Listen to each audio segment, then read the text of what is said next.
আপনারা দেখছেন TVN24 news network. সবশেষ আপডেটে স্বাগত জানাচ্ছি আমি আব্দুল্লাহ মামুন। নিজ দলের কংগ্রেসম্যান ও সাবেক জামাতা ম্যাক্স মিলারকে বিপজ্জনক আখ্যা দিয়ে কংগ্রেস থেকে সরে দাঁড়ানোর আহ্বান জানিয়েছেন ওহাইওর রিপাবলিকান সেনেটর বার্নি মোরেনো। নিজের মেয়ে এমিলি মোরেনো এবং 2 বছর বয়সী নাতনির নিরাপত্তা নিয়ে উদ্বেগ প্রকাশ করে তিনি বলেছেন, নির্বাচিত পদে থাকার জন্য ন্যূনতম চারিত্রিক মানদণ্ড থাকলেও মিলার তা পূরণ করেন না। সেনেটর মোরেনোর এমন বিস্ফোরক বক্তব্যের প্রায় 90 মিনিট আগেই সামাজিক মাধ্যম এক্সে দীর্ঘ লাইভ ভিডিও প্রকাশ করেন কংগ্রেসম্যান মিলার। সেখানে সাবেক স্ত্রীর আনা পারিবারিক নির্যাতনের অভিযোগ অস্বীকার করে তিনি জানিয়ে দেন, পুনর্নির্বাচনের লড়াই থেকে সরে দাঁড়াবেন না। মিলারের বিরুদ্ধে তার সাবেক স্ত্রী এমিলি মোরেনোর অভিযোগ, দাম্পত্য জীবনে তিনি তাকে শারীরিকভাবে নির্যাতন করেছেন। অভিযোগগুলোর মধ্যে রয়েছে গরম পানি ছুঁড়ে মারা এবং মাথায় বন্দুক ঠেকিয়ে রাখা। তাদের 2 বছর বয়সী মেয়ের উপরও মিলার শারীরিক নির্যাতন করেছেন বলে আদালতে নথিতে অভিযোগ করেছেন এমিলি। মিলার এসব অভিযোগ বারবার অস্বীকার করেছেন, কিন্তু এবার প্রকাশ্যে মেয়ের পাশে দাঁড়িয়ে অত্যন্ত কঠোর ভাষায় সাবেক জামাতার সমালোচনা করেছেন সেনেটর মোরেনো। এক্সে দেয়া এক পোস্টে তিনি মিলারের আচরণকে অস্থিতিশীল ও বিপজ্জনক হিসেবে বর্ণনা করেন। নিজের মেয়ে এবং নাতনির নিরাপত্তা নিয়ে তিনি প্রতিনিয়ত উদ্বেগের মধ্যে রয়েছেন বলেও জানান। মোরেনো বলেন, মিলার তার মেয়ের জন্য বিপজ্জনক এবং যখনই তার নাতনি মিলারের হেফাজতে থাকে তখনই তিনি উৎকণ্ঠায় থাকেন। নির্বাচিত জনপ্রতিনিধিদের জন্য ন্যূনতম চারিত্রিক মানদণ্ড থাকার প্রসঙ্গ তুলে সেনেটর বলেন, সেই মানদণ্ডে ম্যাক্স মিলার ব্যর্থ হয়েছেন এবং তার ইউএস হাউসে থাকা উচিত নয়। একই সঙ্গে মিলারকে পেশাদার সহায়তা নেয়ার আহ্বান জানিয়েছেন তিনি। মোরেনোর অভিযোগ, মিলারের আচরণে নির্যাতনের একটি স্পষ্ট ধারাবাহিকতা রয়েছে।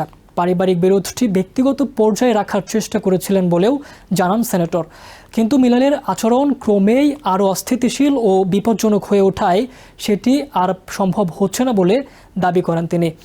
সবচেয়ে কষ্টদায়ক বিষয় হিসেবে নিজের 2 বছর বয়সী নাতনির পরিস্থিতির কথা উল্লেখ করেন মোরেনো। তার ভাষায়, পুরো ঘটনা প্রকাশ্যে ঘটতে দেখা ভয়াবহ, বিশেষ করে যখন একটি নিষ্পাপ 2 বছরের শিশু এই বিরোধের মাঝখানে রয়েছে। ম্যাক্স মিলারের বিরুদ্ধে অভিযোগ প্রকাশ্যে আসার পর এই প্রথম তাকে সরাসরি হাউস ছাড়তে বললেন মোরেনো।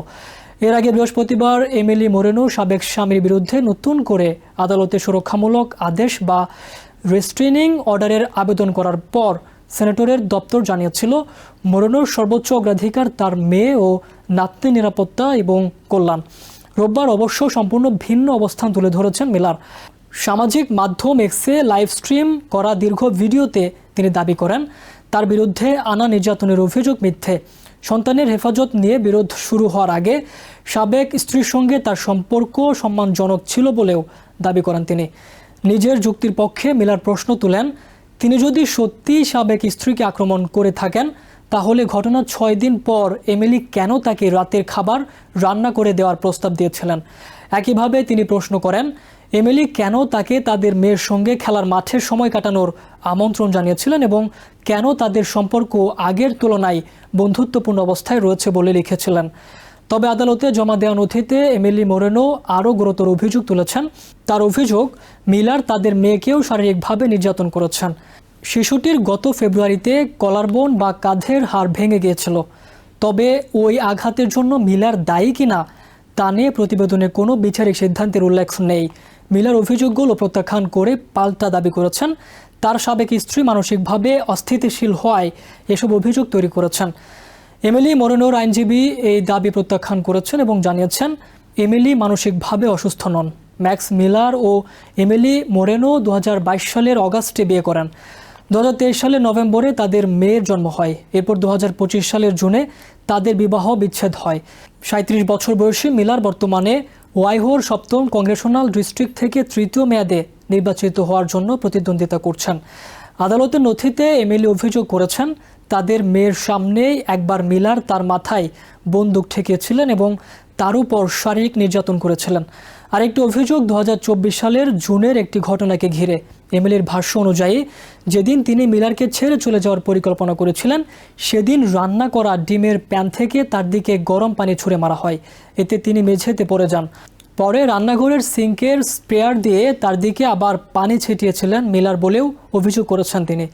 মিলার অবশ্য পানি ছিটানোর ঘটনা পুরোপুরি অস্বীকার করেননি, তবে তিনি ঘটনাটিকে নির্যাতন নয় বরং নিছক দুষ্টুমি হিসেবে বর্ণনা করেছেন। তার দাবি, রান্নাঘরের সিঙ্কে লাগানো স্প্রেয়ার থেকে তিনি এমিলির দিকে পানি ছিটিয়েছিলেন, কিন্তু সেই পানি ফুটন্ত কিংবা শরীর ঝলসে দেওয়ার মতো গরম ছিল না। পারিবারিক সহিংসতা নিয়ে পাল্টা অভিযোগও করেছিলেন মিলার। তিনি তার সাবেক স্ত্রীর বিরুদ্ধেও ডোমেস্টিক ভায়োলেন্সের অভিযোগ তুলেছিলেন। তবে গত সপ্তাহে একজন বিচারক মিলারের সেই মামলা আনুষ্ঠানিকভাবে খারিজ করে দিয়েছেন। রোববারের ভিডিওর শেষ দিকে নিজের দাবির পক্ষে প্রমাণ প্রকাশ করার কথাও জানান মিলার। পরে তার দপ্তর অনলাইন ফাইল হোস্টিং সার্ভিস ড্রপবক্সে কিছু নথি প্রকাশ করে। তবে পারিবারিক বিরোধ এবং নিজের দলের একজন সেনেটরের প্রকাশ্য বিরোধিতা সত্ত্বেও রাজনৈতিক লড়াই থেকে সরে দাঁড়ানোর কোনো ইঙ্গিত দেননি মিলার। ক্যামেরার দিকে তাকিয়ে তিনি স্পষ্ট জানিয়ে দেন, নির্বাচনী প্রতিদ্বন্দ্বিতা থেকে সরে যাচ্ছেন না, বরং নভেম্বরে জয়ী হয়ে 120তম কংগ্রেসে ফিরে আসবেন বলে দৃঢ় প্রত্যয় ব্যক্ত করেন তিনি। ফলে ওহাইওর এই পারিবারিক বিরোধ এখন আর শুধু সাবেক স্বামী স্ত্রীর আদালতে লড়াইয়ে সীমাবদ্ধ নেই। এটি রিপাবলিকান পার্টির 2 নির্বাচিত জনপ্রতিনিধির প্রকাশ্য রাজনৈতিক সংঘাতেও রূপ নিয়েছে।